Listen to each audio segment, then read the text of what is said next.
And then, Kaine, you mentioned AI-generated images before, where you can say anything and it actually creates art, you know? Yes.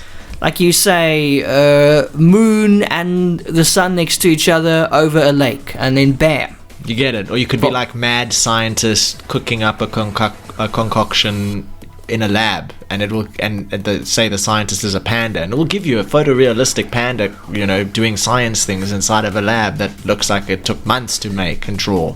But somebody took it even further now, and I must say it's quite brilliant.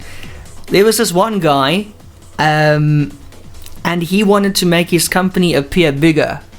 So on the About Us page on his website, the staff page, he used AI technology to create fake staff members. Oh no. Yes. And then one of the guys, he was actually caught out. Somebody went in and they zoomed in on these images and they saw some things that didn't look natural.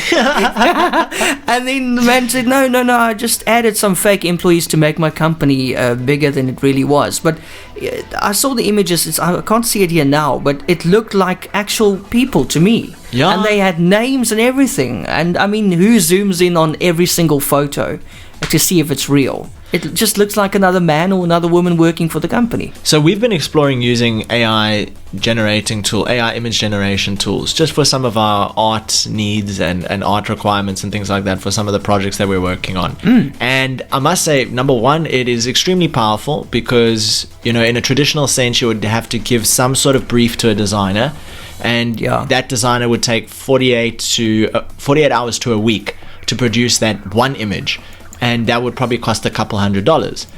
Or you could have 10 designers over the same period of time and it'll cost you a couple $1,000. But with AI image generation, you could supply the AI technology with 10 prompts in 10 seconds and have all the same number of images. So it's extremely powerful in that regard. But very strangely, in line with what you were saying, is you can actually create photorealistic people. You know, you could say a bunch of people attending a seminar, and there will be like 30 or 40 people in this image that don't exist.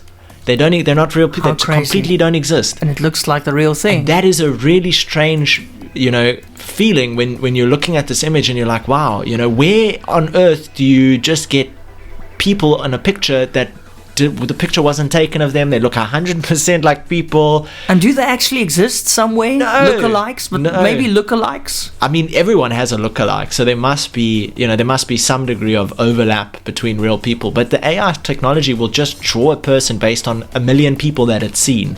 And it will, and based on your prompt, it will just draw them, and it will look like a real person, but they don't exist. But I mean, that's very concerning if you think about dating websites and Tinder and all that stuff, because you can create this amazing looking person and catfish people. You're not real. Yeah.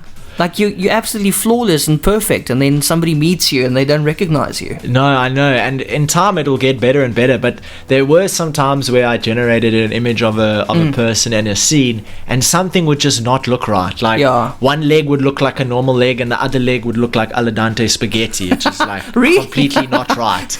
Well, that's And then you might see a hand, and instead of him having 5 normal looking fingers, he has like 5 potato wedges for fingers, and it's just like, what? No. But it's not a perfect science. Not yet. But it will get better. Maybe it's supposed to be a bit funny. Yeah, and you can see with deep fakes as well. I mean, it's one thing creating a person out of nowhere that doesn't exist. It's another thing being able to visually create a video of a person that does exist that didn't really say those things. Oh no, that's so disturbing. And that's perfectly possible.